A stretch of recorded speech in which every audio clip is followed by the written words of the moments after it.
Justin Trump in South Africa's Ramaphosa, a clash at white farmers issue caused a heart attack to some foreigners in South Africa. Subscriber for new information just happening now. Who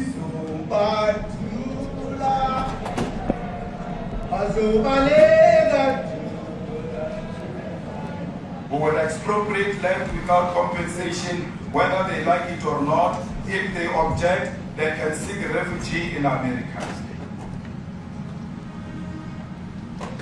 Now this is very bad. These are burial sites right here. Burial sites. Over 1,000 of white farmers, and those cars are lined up to pay love on a Sunday morning. Each one of those white things you see is a cross, and there's approximately 1,000 of them. They're all white farmers, the family of white farmers. And those cars aren't driving, they're stopped there to pay respects to their family member who was killed. And it's a terrible sight. I've never seen anything like it. Both sides of the road, you have crosses.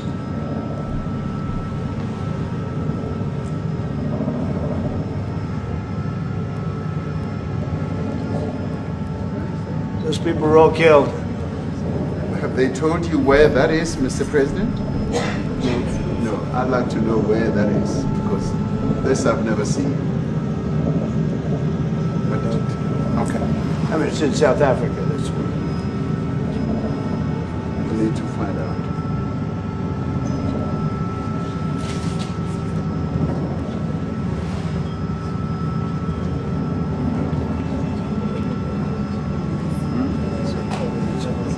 I don't know. those people.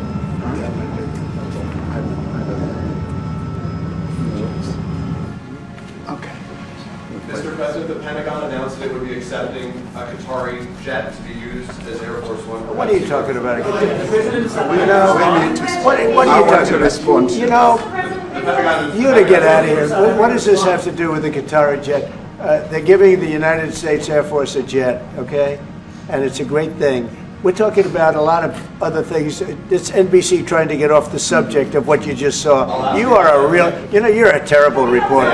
Number one, you don't have what it takes to be a reporter. You're not smart enough. But for you to go into a subject about a jet that was given to the United States Air Force, which is a very nice thing, they also gave $5.1 trillion worth of investment in addition to the jet.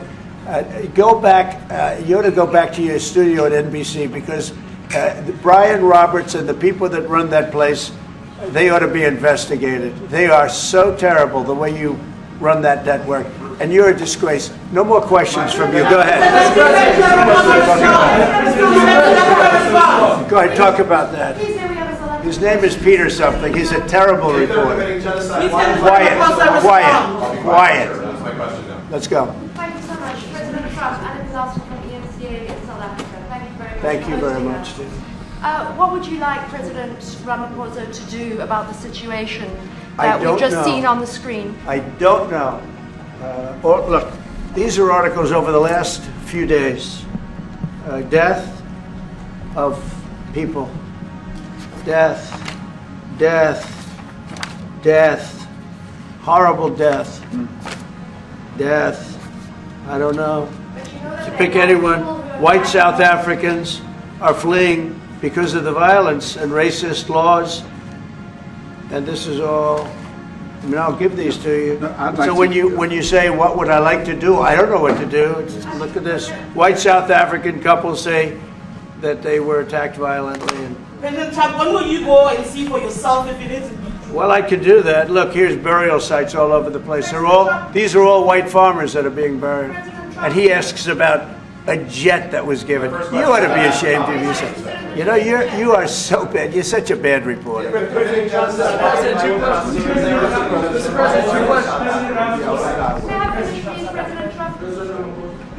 This is one after another. This family was wiped out. I'm just looking.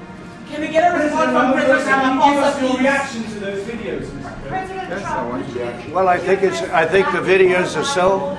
No, when you look at the videos, I mean, how does it get worse? And these are people that are officials, and they're saying that kill the white farmer and take their land. That's what it was. And I have other friends in South Africa, I have people that left, and one in particular that says you can't go there. He said they want to take your land, they take your land, and they kill you. It's okay, and they say it's okay to do. Now, we're going to talk about it, but this is a tremendous, look, this is a story recent. These are all people that recently got killed. And I don't know how it can get any worse. These are and you know, the men that you saw, the people that you saw in that movie, those are officials. Those are people that were in office. They had one march, they had a dance in your parliament, whatever you may call it, legislature. But let me clarify that. Yeah, let me clarify that, because what you saw, the speeches that were being made, one, that is not government policy. We have a multi-party democracy in South Africa that allows people to express themselves, political parties to adhere to various policies, and in many cases, or in some cases, those policies do not go along with government policy. Our government policy is completely against what he was saying, even in the parliament. And they're a small minority party, which is allowed to exist in terms of our constitution. But you do allow them to take land. No. You do allow them to take land. Nobody can take land. And then when they take the land, they kill the white farmer. And when they kill the white farmer, nothing happens to them. No. There is nothing happens to them. There is criminality in our country. People who do get killed, unfortunately, through criminal activity, are not only white people. Majority of them are black people. And we have now the farmers are black. The farmers are not black. I don't say that's good or bad, but the farmers are not black. And the people that are being killed in large numbers, and you saw all those grave sites, and those are people that loved ones going, I guess on a Sunday morning, they told me, to pay respect to their loved ones that were killed. Their heads chopped off. They died violently. And, you know, I mean, we're here to talk about it, and I didn't know we'd get involved here.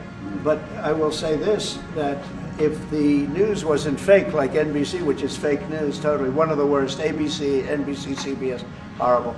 But if they weren't fake news like this jerk that we have here, if we had real reporters, they'd be covering it. But the fake news in this country doesn't talk about that. They don't want to talk about it, but now they have to talk about it. But they won't. This won't even be a subject. They'll have him talking about why did a country give a free, think of this, why did a country give an airplane to the United States Air Force? Okay, the United States, not to me, to the United States Air Force, so they could help us out, because we need an Air Force One until that's Air Force One, it's being built. 2 of them being built. But Boeing's a little bit late, unfortunately. So why did they give us a plane to the United States Air Force? That's what that idiot talks about after viewing a thing where thousands of people are dead. I'm sorry, I don't have a plane to give you. I wish you did. I'd take it. I would take it. If your country offered the United States Air Force a plane, I would take it. Okay. But coming back to this issue, which I really would like us to talk about, and talk about it very calmly.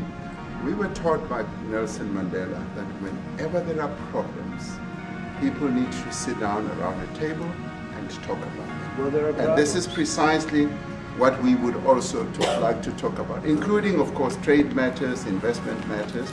So the issues that concern you as the United States. Those are all recent. Those are all deaths. Yeah, in many ways, I mean, one should say you are a partner of South Africa, and you are raising concerns, and these are concerns that we are willing to talk to you about.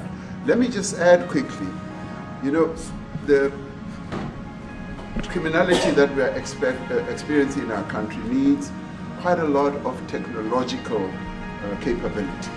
And in one of our areas in South Africa, we're using US technology, which is able to in many ways identify where shootings are happening and all that. And I'd like to talk about that because there is support that we can get from you as the United States to help us deal with all these acts of criminality. And that is what I believe partnership is all about. And we are here as a partner so that we can help each other whenever there are challenges. So I'd like us to discuss it, and of course outside of the media, so that we sit down and have a really good discussion that will lead to good outcomes. Are there any other punitive measures that could be in place should you not be satisfied that South Africa is fixing some of the very bad things, inverted commas, that you tweeted are happening? Well, there are a lot of bad things happening in many countries, but this in particular has been very, very bad, very bad. And because of we're going to have the whole world watching in another short period of time because you have the G20, and that's a big deal. And it seems like, I want you to look good. I don't want you to look bad. Very good. But we have hundreds of people, thousands of people trying to come into our country because they feel they're going to be killed and their land is going to be confiscated. And you do have laws that were passed that gives you the right to confiscate land for no payment. You can take away land for no payment. I want to clarify that because we have a constitution. Our constitution guarantees and protects the sanctity of tenure of land ownership. And that constitution protects all South Africans with regard to land ownership. However, we do say, because we've got to deal with the past, the government, and as your government also has the right to expropriate land for public use. And you're doing that. And we've never really gotten underway with that. And we are going to be doing so. You're taking people's land away we have not. from them. We have, and those people in many cases are being executed. They're being executed. And they happen to be white, and most of them happen to be farmers. And that's a tough situation. I don't know how you explain that. How do you explain that? They're taking people's land away, and in many cases those people are being executed, and in many cases it's not the government that's doing it, it's people that kill them and then take their land, and nothing happens to them. But we have thousands of people that want to come into our country. They're also going to Australia in a smaller number. But we have thousands of people that want to come into our country, and they're white farmers, and they feel that they're going to die in South Africa, and it's a bad thing. Yeah, please. What can South Africa do? What concessions would you like to see them make to improve relations with the United States? Then I have one more for President Ramaphosa afterwards. Well, we just spoke about it. I got them a very, very complex machine, 150 of them. And I was asked by the president if it could help, and I did that. And I have great feeling for all countries. I deal with all countries, but I have a great feeling for South Africa because I have friends. I have a couple of friends, a few friends here today. I have many friends from South Africa, but many of those friends are not, they can't go back. I have Elon is from South Africa. I don't want to get Elon involved. That's all I have to do, get him into another thing. But Elon happens to be from South Africa. This is what Elon wanted. He actually came here on a different subject, sending rockets to Mars, okay? He likes that better. He likes that subject better. That's right. But Elon is from South Africa, and I don't want to talk to him about that. I don't think it's fair to him. That's right. But I will say that people are fleeing South Africa for their own safety.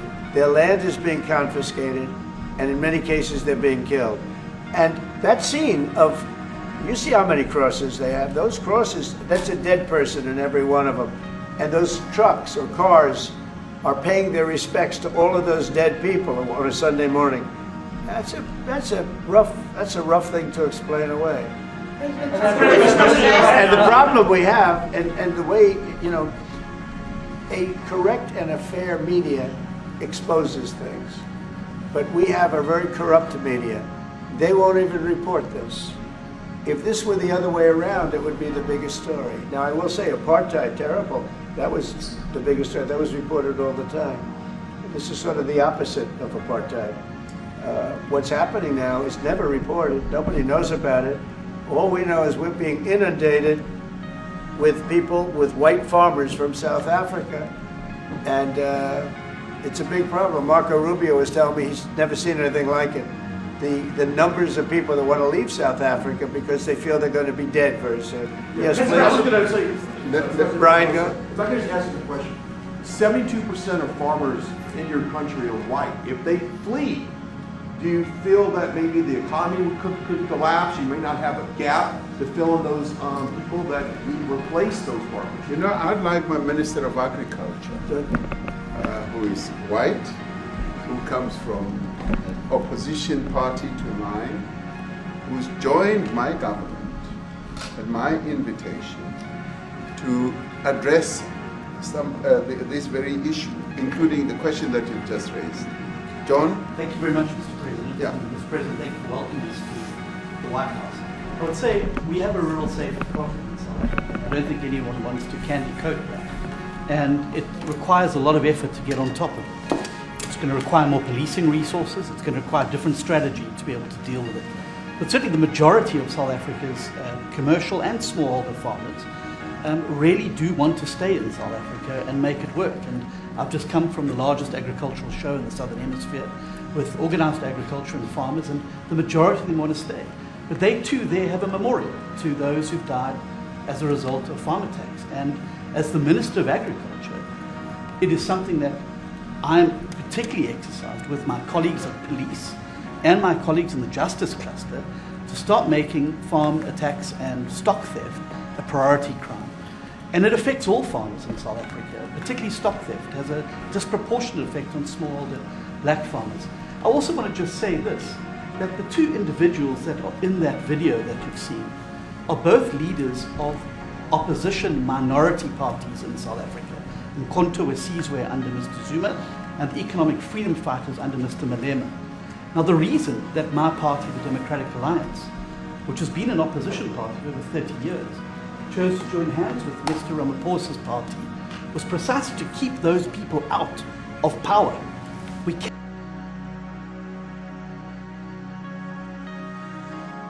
Share our content to help us reach more people. Click the share button and choose the platform you will love to share on. Stay up to date with our latest content. Subscribe to ensure you never miss a podcast. Hit the bell icon to get notifications anytime we go live.